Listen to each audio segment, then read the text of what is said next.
Hello, everybody. Welcome to Mad Med episode 112, Nixon versus Kennedy. I'm Jon Hamm. I play Don Draper. I'm Rich Sommer. I play Harry Crane. I'm Vincent Kartheiser. I play Pete Campbell. We're going to talk you through this. This is me falling down. Happens every episode. It's a real shame.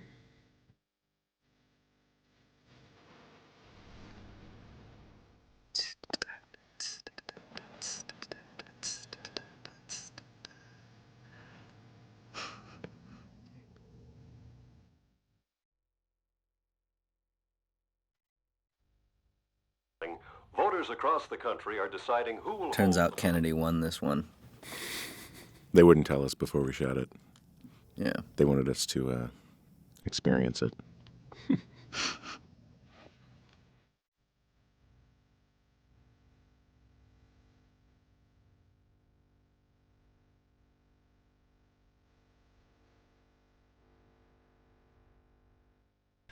Was in London with Weiner. Isn't this a step down? I don't know. Moving back to the power center of the universe, New York, and the chance to put on some weight. English food. I actually ate a kidney. This isn't our scene, so I was never in this office really. You were in this office. I was just in not this office like not in this episode. 2 or 3 times in this office. This was This is the office of terrible smelling feet. Because no one can wear shoes in this office. usually there's some sort of food product being consumed. There's whenever I'm in often this food. There's often socks. Matt Weiner was saying that it comes off as sort of quirky that Cooper doesn't let anyone wear shoes in his office, but that it's actually one way that Cooper controls people, that he manipulates people because he forces them to take off their shoes. Little tidbit for y'all. Man, you're a smart man. I read interviews. That's where you have to get your info. That's right.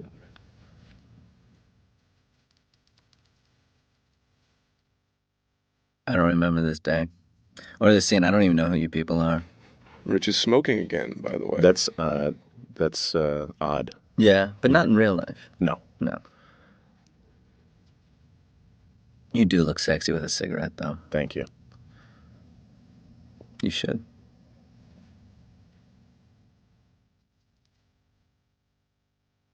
I would say that I smoked, per shooting of an episode, probably 50 cigarettes. Herbal cigarettes. Herbal but- cigarettes, yeah.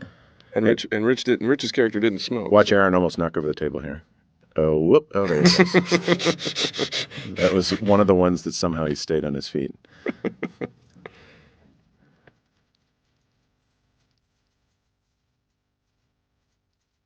I love that line because Tuck has no air of dignity. It sounds just as retarded as anything else. Pete is so grasping Beautiful. for straws. Yeah.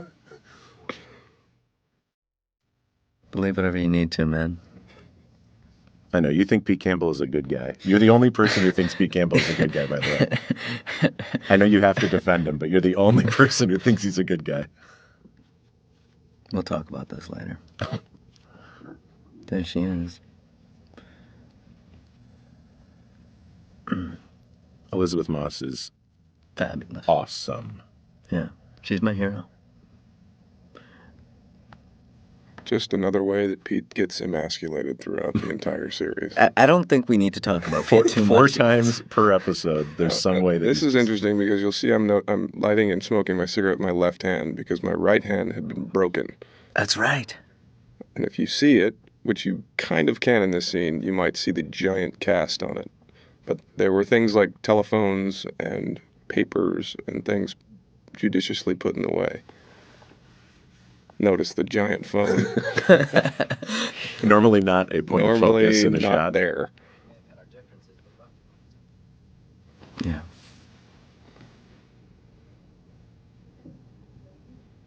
Well, this was actually the only scene that I had a huge cast on, and you can kind of see it there.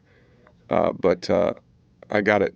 We shot this scene very early in the morning. I remember on a Monday, I think. And then I went and got the cast sawed off and had just a big bear paw, which you'll see in later scenes. I'll point out. And it will be made cruelly obvious once you see We, it. we call those the hand in pocket scenes. It's also Or hand just with coat. giant. Yeah. Hand with lamp. I don't know what that means. It's just kind of painful to watch.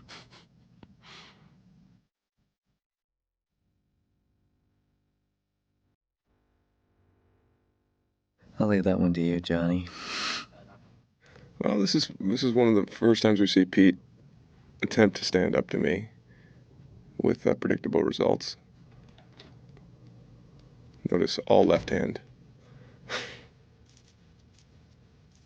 I love that office. Mm-hmm. I miss it. I have a nice little skip coming up here that I do as I run back. I'm pretty pleased with. There it is. Nice, pretty nice. That's a master's degree there.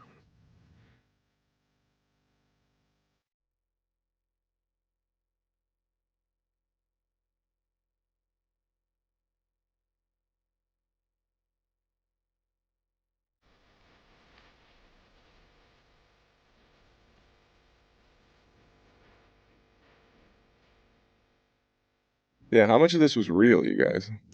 I was not in any of this. There was I actually, wasn't in any of this either. no, this party actually, I don't believe any of the alcohol was real in this one. I know that it was discussed at one point, but I think nobody had the foresight to bring any. So unfortunately, we did this one dry. This was probably my favorite day of shooting on the entire series. It was a very long day, but it was late enough in shooting that everybody was very comfortable with each other, and it's a very loose set of scenes, and it's fun, and it was a very good day. And Alan Taylor is Probably one of my favorite fantastic. days, too, because I had the day off. Got it off, which is like one of 2 days. Right, you got off exactly. the entire time. No, enough can't be said about Alan Taylor, who Absolutely. directed this episode and is a marvelous director. Actually won a DGA award, not for this episode, but for another pilot. episode, for the pilot. He's phenomenal. I was so happy to know that he was coming back. Big hand. Giant hand with light briefcase. Had to lift my daughter with a broken hand.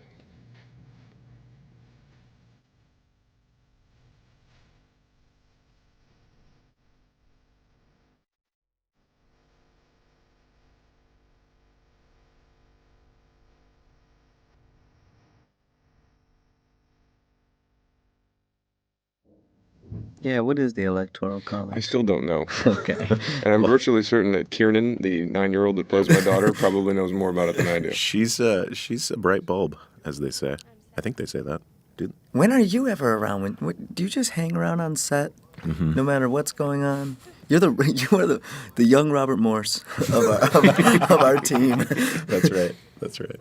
And we love Robert for that. This is Alexa Alamani. She got increased scenes throughout the season. She's great. This was actually, according to Matt, Based on a true story. Something that actually happened to secretaries in the office. They would be tackled and their dresses pulled up to figure out what kind of panties they were wearing. It was called scuttling. Is that Yeah, I think that's right. Helen Gurley Brown wrote about it. And I think they would actually take the panties off in the true story. So this is actually not as extreme as it is, or was then. That's Stephanie Courtney there with Elisabeth. Stephanie is a groundling. Aaron Ever the Gentleman walking Yes. in the back. Very sweet. And I need you to know, Pete Campbell would never do something No. like that. He would never partake in those kind of activities. Shoot somebody with a .22, yes. He might do that. But the right person. This is one of the few improvised moments that actually made it into the show when Stephanie picks up the excess and pours it in. She's funny.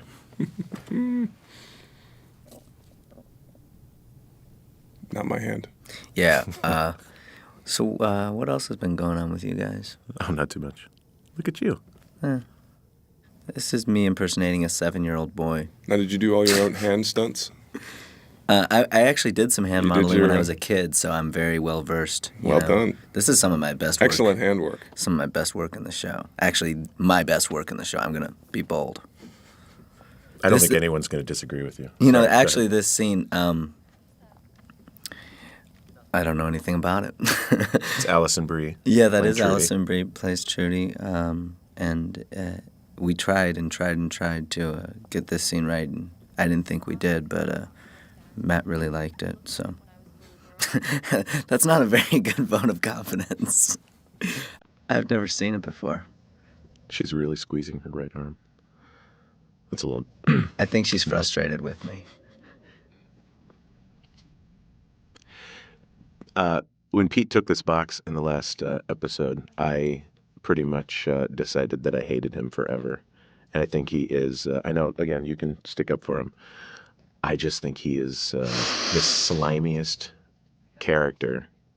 Oh. And I think he's sad. I think in the final episode when he comes in drunk and sad, I mean, I think he's, certainly it's all driven by something sad, but he is, I hope that Harry never has to tangle with Pete. I'm glad that Harry is friends with Pete because I would not want to have Harry be on the receiving end of Pete's shenanigans. You don't want to see someone showing up in those pajamas at midnight. Yeah, that's what you're saying. That is danger. exactly what I'm saying. You can hide all sorts of weapons in those pajamas. This little part was shot about halfway through the day of our party, and everybody was starting to get a little tiny bit punchy. And you'll see Michael really shove Aaron a little bit here. And Aaron's reactions are actually pretty legitimate because, and they didn't use the more violent takes, but there were some pretty good shoves in there. Michael is a boxer. He trains in boxing, so he always likes to let it fly when he can.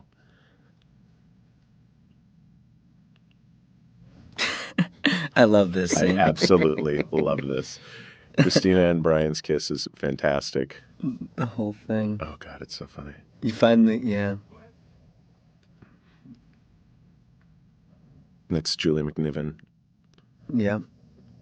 Who flies in for her every episode she's in, and we're blessed to have her. Is she really? Yeah. Well, she lives in New York. She doesn't make the switch. She didn't make the switch. Maybe she will. I this think year. she's thinking about it this year. I did not know that. Some people, you know, they keep their ideals, John.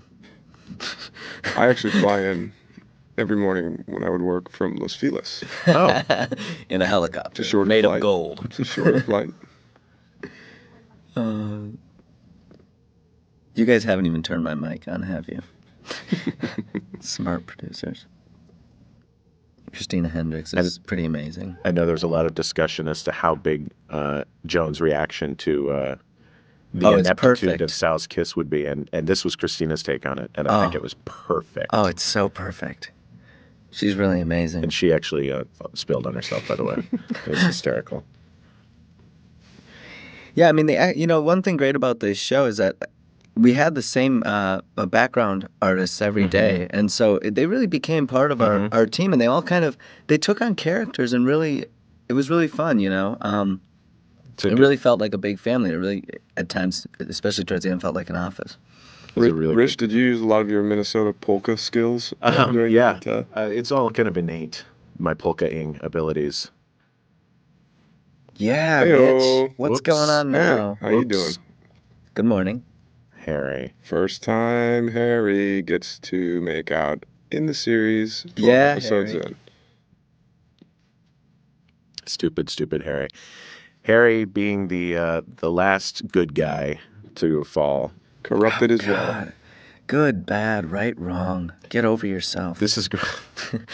This scene was actually shot. This and the following scene with Harry and Hildy were shot on my 2-year wedding anniversary in real life. Oh, my God. And my wife was out of town for this day, so I was in constant phone contact just to Right. make sure everything was clear. Rich's phone was actually going off in his pants right now. Yes. Yeah. I think it was your phone. I think that was my phone. Oh, God. I really like this scene, too. I think the writing on the show is ridiculously good. And the actors are so humble. Yeah, Rich. I think I almost broke her spine when I shoved it into the door here. Okay, your wife's not going to want to hear that. Oh, sorry. This is actually, and I have said this before, I think ended up being my favorite scene in the entire series. I just love Michael and Christina. This is the last thing they shot that day. They were both completely exhausted, and it reads so well. I just think it's such a sweet, pretty scene.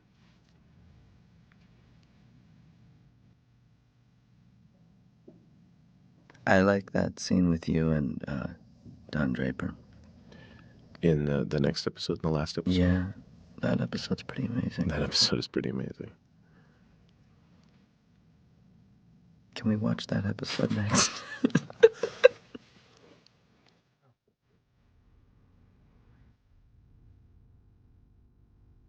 She, as she comes over, she says something to Paul about how different he looks when he's drunk, and he mentions Orson Welles.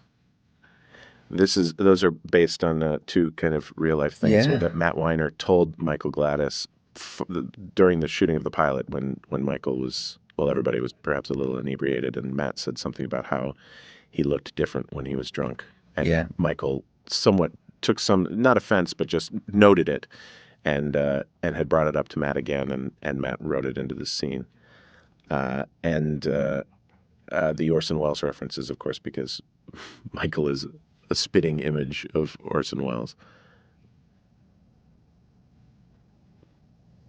You never say that to me. You are the spitting image of Orson Welles. God damn, you're a good-looking man. Yeah. It was taken from real life. And I think that's something that Matt,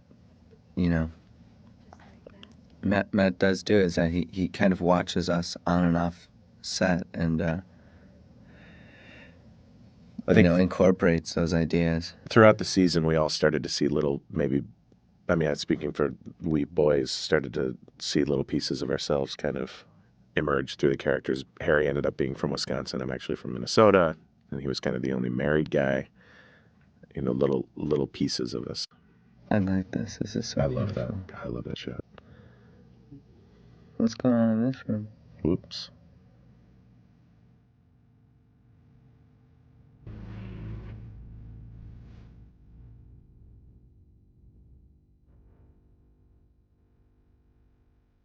The morning after.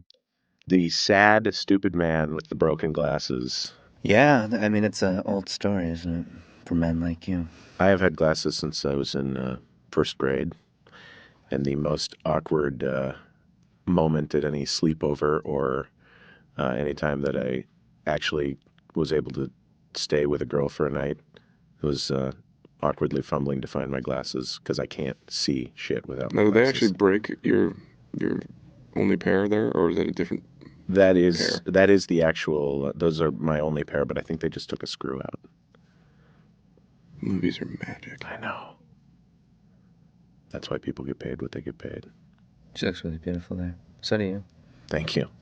No, it's nice. Like that morning light, That's great. they found a way to really capture it, I think, in this scene.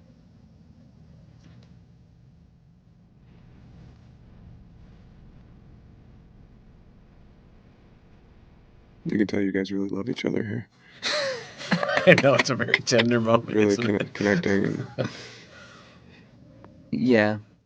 But even if they did, how could you?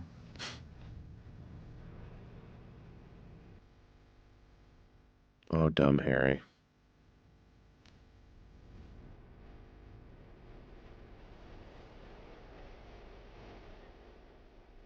I think that's actually my office door. Oh, no, it's not. It's on the other side. No, this is actually. I think it was shot. Harry's office was shot in your office. Right. I think. My office is really just a slut. Always becoming That's right. someone else's office. That's right. It's kind of sad. It's amorphous. Jon Hamm, your office never becomes anyone else's office. no, it doesn't. That's in your contract. I hate Don Draper. Oops. Yeah, she looks really cute with that hat on. I think this is a great scene. What is that you had to drink? I wasn't in this scene. I don't know what they're drinking, but I think that it's a. This is another thing that we pretty consistently do on the show is have the consequences of overindulgence generally shown. It's so not. People do get hangovers, and people do have heart attacks. Have heart attacks and feel terrible and throw up and all the other stuff. Get people pregnant. People get pregnant. Exactly. It's not just glamorized like a lot of people. Yeah, that's been a big knock on it, as though it's glamorizing all of this bad behavior, but in fact, it's not quite that. No, almost everyone reaps what they sow.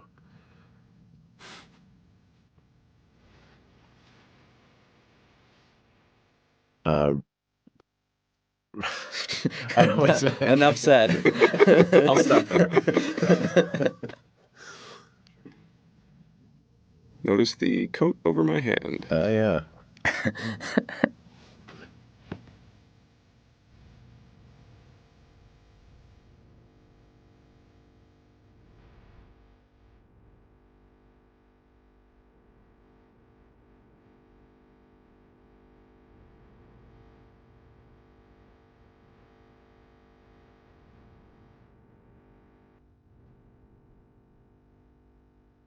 Robert Morse's finest quality, in my opinion, is that anytime cut is called, he will sing some song. Generally, it's one that I haven't heard. He has quite a repertoire. 2-time Tony winner. That's right. He knows a lot more songs than I do. And for that, we are all thankful. Row, row, row your boat, though, is getting a little repetitive. That's right. It's time to learn a new one. I know, I'm sorry. I never realized how skinny all of our ties looked until I saw them now.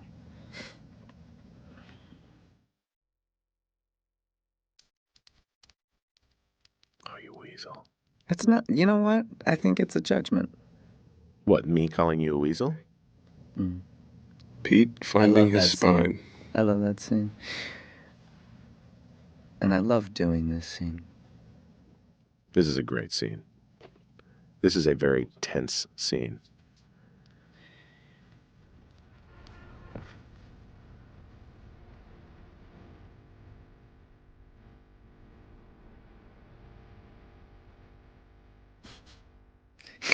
You're such a jerk.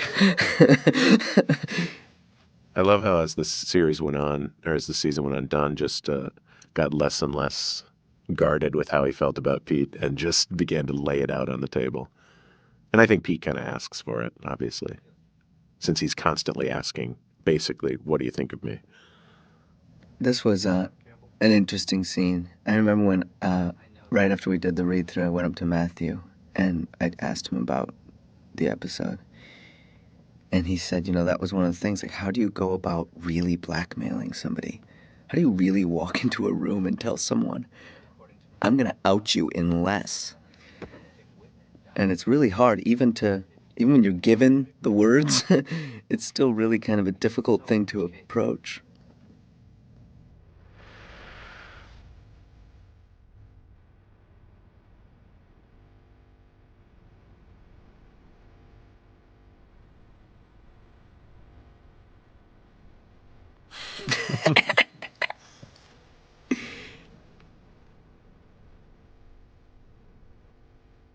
There's a moment when I cross around the desk where it looks like I might actually punch him. Yeah, I think already it know comes that's up how in you. I remember going out and actually asking the director, is he going to punch? Have you instructed him on one of these takes to actually punch me? And if so, can he do it in the gut?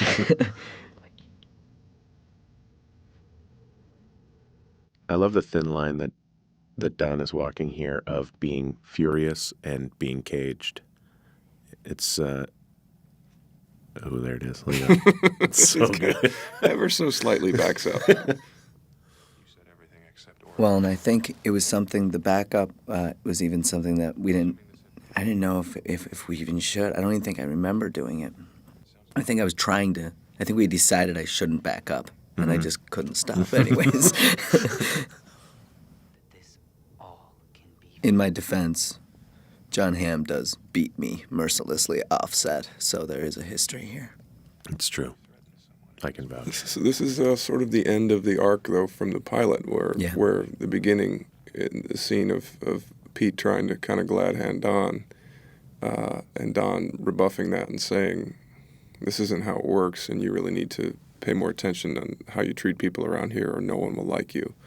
And at the end of this, pretty much no one likes him because he hasn't listened to his advice, and he tries to use what he has, which is this ill-gotten information, which is, he thinks, remarkably effective, and it turns out it's not quite.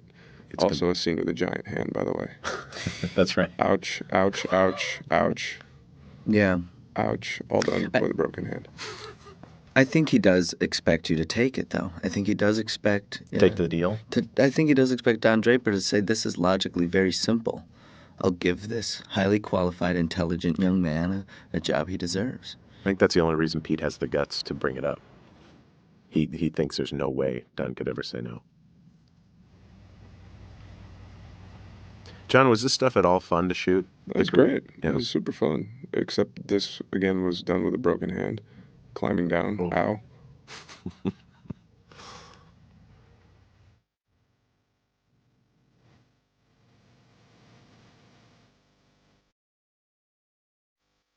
Now they cut the sides of your hair, Yeah, right? they had to cut my sideburns off, and sort of give me a little bit of a younger look. It ended up being really effective. And then I had to wear fake sideburns throughout the rest of this episode, and then the last one. There's a different posture to this Don Draper, too, or Dick Whitman. This was shot up in way up in the valley, a place called Sable Ranch, which is just sort of a big open expanse of nothing. And they built all these tents, and they built this whole little Korean army base, which you'll see in the daylight when we come to the next few scenes. But it was a big deal. It was an all-day sucker. And this stuff, this interior tent scene, I think they shot on the stage because we ran out of time on location. Yeah, you guys were there for a while, that location, as I recall. I wasn't hanging out for lunch or anything, but...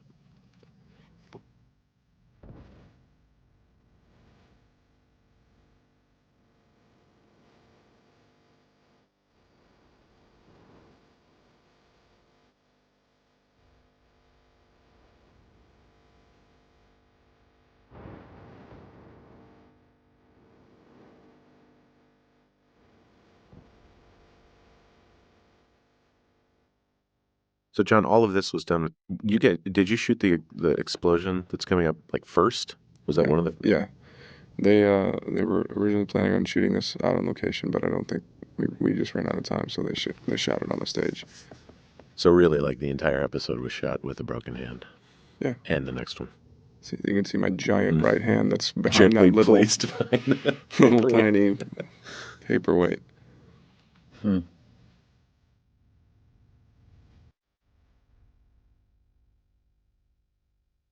This is, so much of what Mad Men is, I think, are these moments, really. There's a lot of the man alone with himself, But there's a lot of this show that happens in silence, which I love. Yeah. I think that's part of what makes the show kind of bold, is that it's willing to let you kind of soak in your own whatever silence, It's a really good scene. Maggie Siff. Maggie Siff. Who's phenomenal. Fantastic.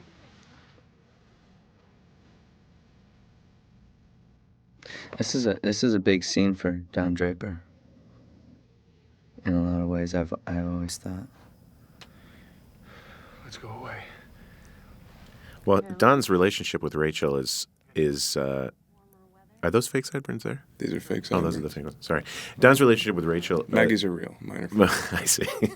Is such an interesting one because she's the only person that Don Dick is honest with and opens up to. Well, relatively speaking, this is, again, this episode kind of brings to the end a lot of the arcs of the characters and the relationships. And when we first see Maggie and Don together in the pilot, he is tremendously sort of disrespectful to her, and eventually comes around and realizes that she's a pretty phenomenal woman and finds that very attractive.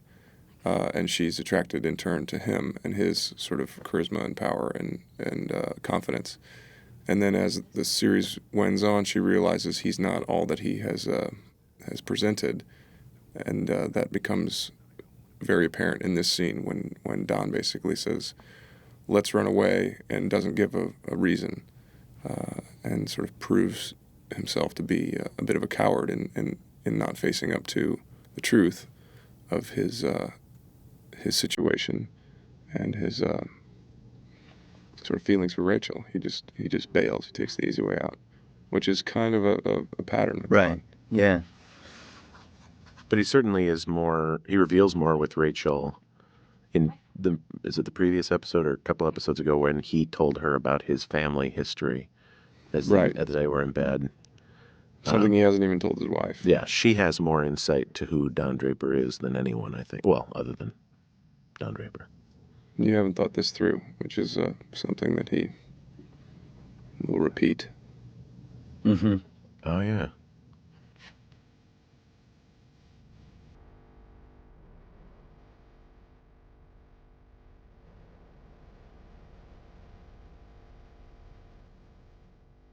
Which is true. Mm-hmm. Which is also true. Fake sweat, by the way. I was just Oh, about to really? say, how do you sweat like that? I always love it in scripts when they say stuff like visibly pales or sweats openly. It's like, come on, guys.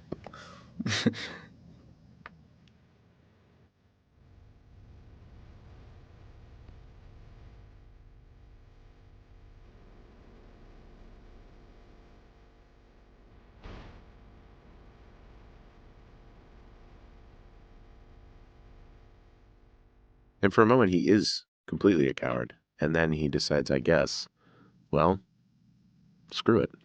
This is Ayn Rand stuff here too.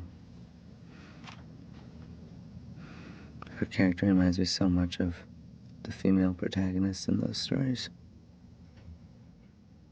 That's okay, cutie. Thank you. What's his name? Cooper hasn't given it to you yet. No, that's right. I'm sure I'll be somewhere down the line.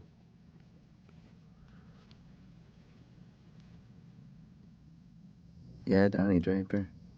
This is the last thing he wants to have to deal with. Oh, yeah. Poor Peggy.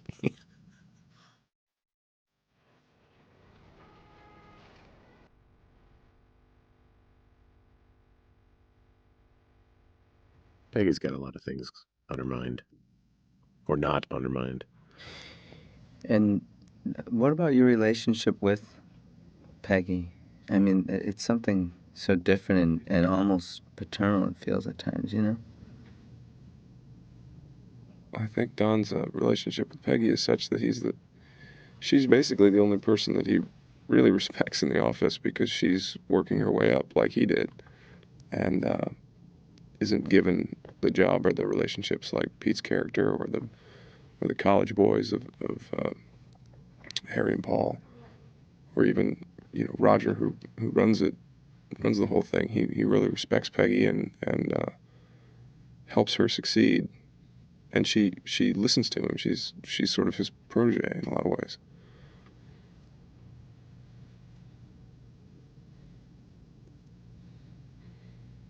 I just love that he's just mystified. Like, that's why you're crying? My life is exploding. Can you please go sit at your desk now?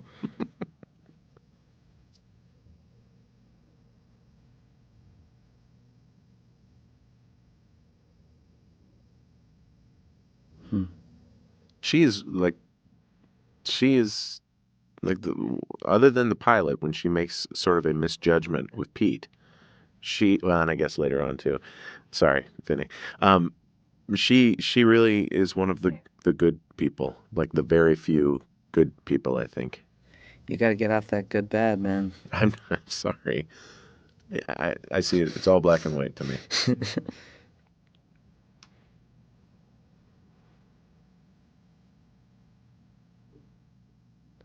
Mustard yellow sweater. I was never harassed for being the bad guy. I was always just harassed because I like to put myself in situations where I am.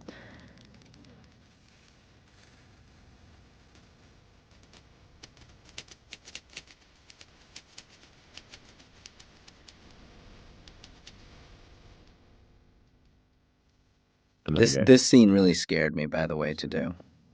I remember being very nervous this morning for him to come in the room, you know? Another man sitting alone, kind of stewing in his own juices.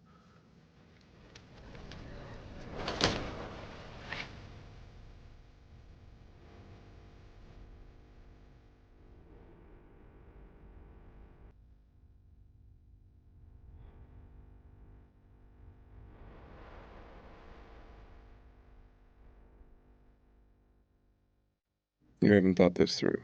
I'm parroting Rachel. what Rachel said to me earlier.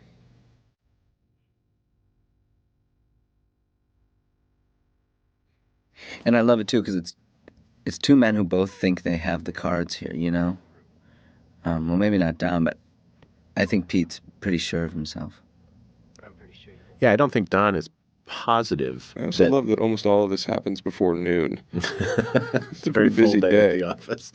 Don's not positive, maybe. It seems to me that Cooper is going to be okay with this, but he's willing to maybe risk that. I also like this series of shots because we're sort of traveling around the office. It makes no geographic sense. And it looks in the like we're actual office. going so far. Yeah. I love that line there. Is this one of those movies where I have a gun and you don't think I'm going to shoot you? I will shoot you.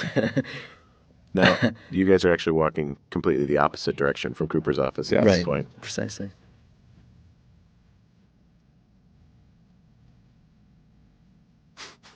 That's an expensive haircut. Yeah.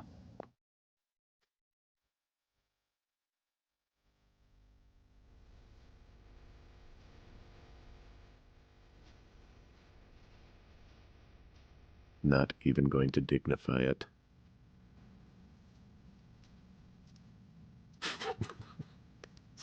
I love all the moments where tense situations are slightly diffused by the moment where everyone has to take their shoes off.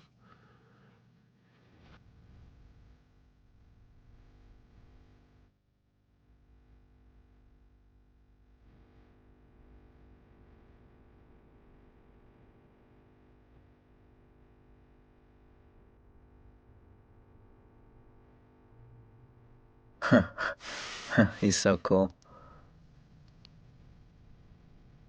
You gonna do it, Pete? Yeah, I love that. That's my All right. don't you dare give that job to Duck look. Called your bluff.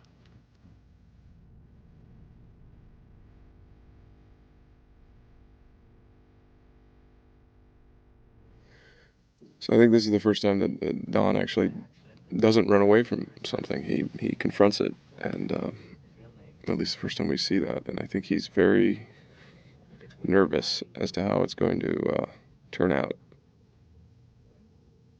I don't think he thought Pete would have the spine to say it.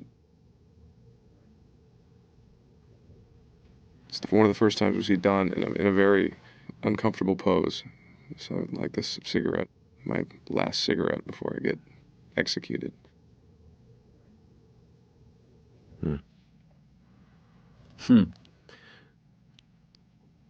We screened this episode in front of an audience at the Paley Center. And when Cooper says, "Who cares?" there, the place erupted in applause. It was fantastic. It showed how this kind of tension had built throughout the entire season. And when Don is cornered and faced with his potential elimination, and it's just clear that Cooper chooses his side, and it's a great release for everyone.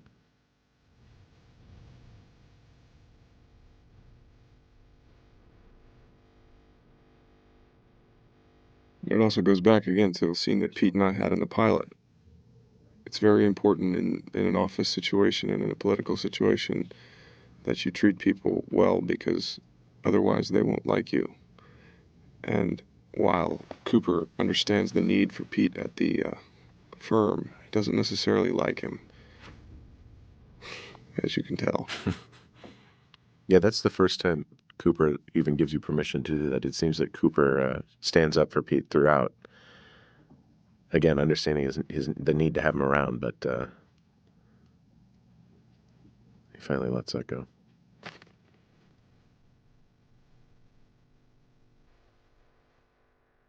It's a little something for the ladies. Yeah, ladies. They asked for it. They got it.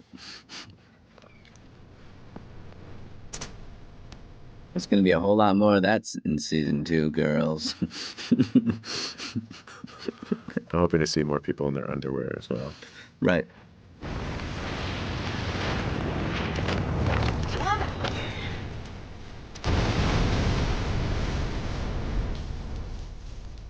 It always amazes me when I see this scene. I mean, what's to come here?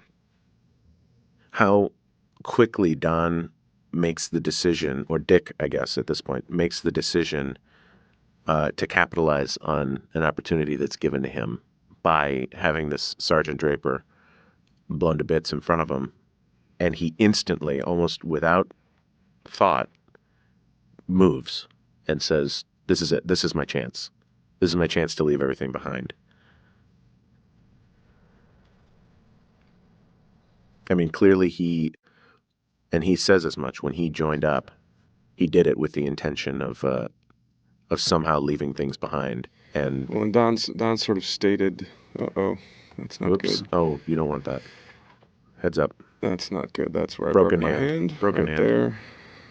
When the thing blew up, I had to dive through the thing, and I landed awkwardly on it, and it broke. It broke during the first rehearsal of it, though, so I had to rehearse it again with a broken hand and then shoot it with a broken hand.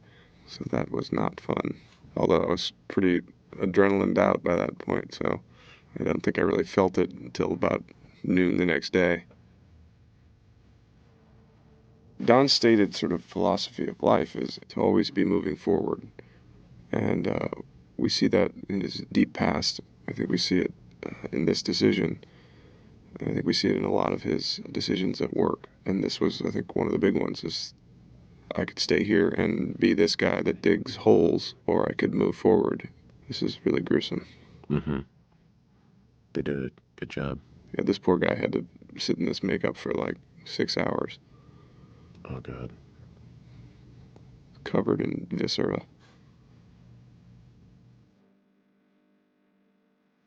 Not necessarily good news, but Better news then than it is now. yeah. That's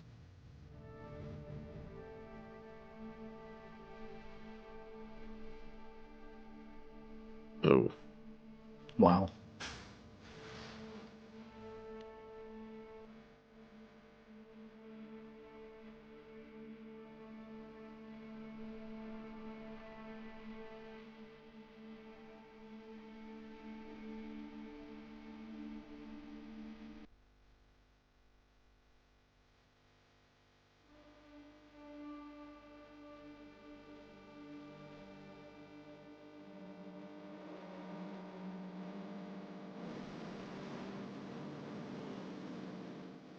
This is probably about the 7th or 8th scene in the show that takes place in a train.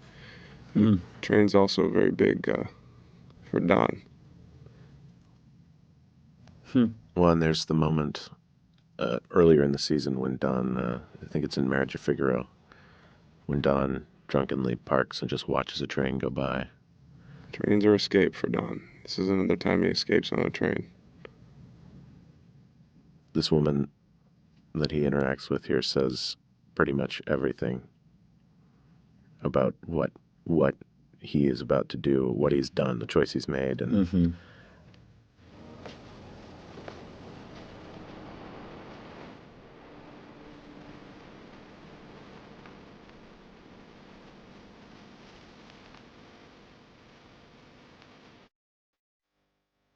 That guy was actually James Gandolfini's stand-in in The Sopranos. Nice. A friend of Alan's and Matt's from back in the day. He's a really nice guy.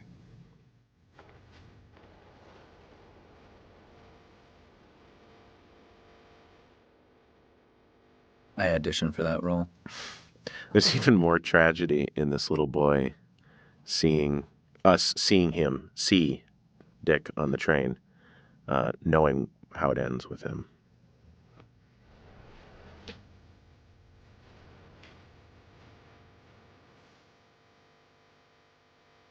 That is, and then you see him. Instantly, the power of Don Draper begins Double to D. unfold. With the Pepsi signal on his shoulder. That's a scene I auditioned with. Dick. Oh, it's so sad. It is kind of sad. Poor Adam Whitman.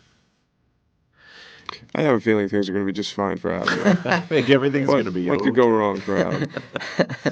I think it's kind of interesting, the selfishness, at least this is how I interpret it, with which Dick Whitman makes his choice to take on this new identity. He not only, robs Adam of a brother, kind of Adam's only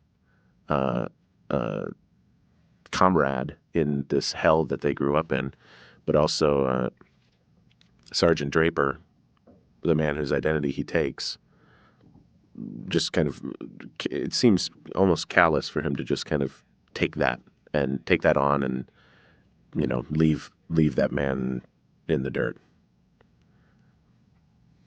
Big hand.